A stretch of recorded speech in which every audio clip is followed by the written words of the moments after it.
परळी मतदारसंघाचे उमेदवार आदरणीय धनंजयजी मुंडे साहेब हे या निवडणुकीमध्ये उभा आहेत आणि त्यांना या मतदारसंघातून प्रचंड मताची आघाडी देऊन आपण सर्वजण मिळून त्यांना निवडून आणू।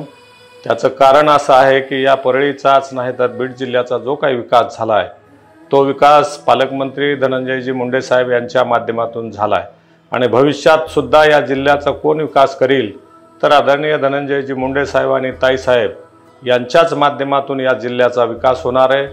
या भागात जो काही विकास झाला आहे, जिथं काही कामं झाली ती प्रत्येक काम या दोन बहीण भावाच्या माध्यमातून झालेली आहे। इतर पक्षाच्या कुणीही या मतदारसंघामध्ये 10 रुपयाचं सुद्धा काम केलं नाही आणि भविष्यात करतील याचं सुद्धा आपल्याला खात्री नाही, कारण हे उमेदवार बाहेर मतदारसंघातले, त्याचबरोबर या उमेदवाराचा इतिहास आपल्या सगळ्याला माहीत आहे।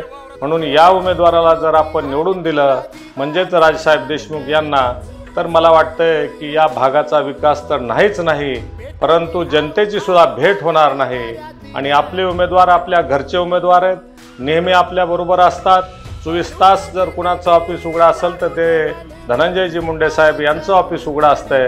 म्हणून आपण या मतदारसंघातून आपलं कर्तव्य आहे की त्यांना जास्तीत जास्त मताची आघाडी देऊन या महाराष्ट्रामध्ये सर्वात जास्त मताचं आघाडी देऊन त्यांना प्रथम क्रमांकावर आणण्याची आपली जबाबदारी आणि आपण निश्चितपणे सर्व मिळून या ठिकाणी आपण त्यांना प्रचंड मतानं निवडून आणणार आहेत आणि आपण आणावं असे मी आपल्याला नम्रपणे आवाहन करतो। आणि त्यांचं 1 नंबरला चिन्ह असून त्या घड्याळाच्या चिन्हाच्या समोरचं बटन दाबून त्यांना भरघोस मतानं आपण विजयी करावा ही मी या प्रसंगी आपल्याला विनंती करतो।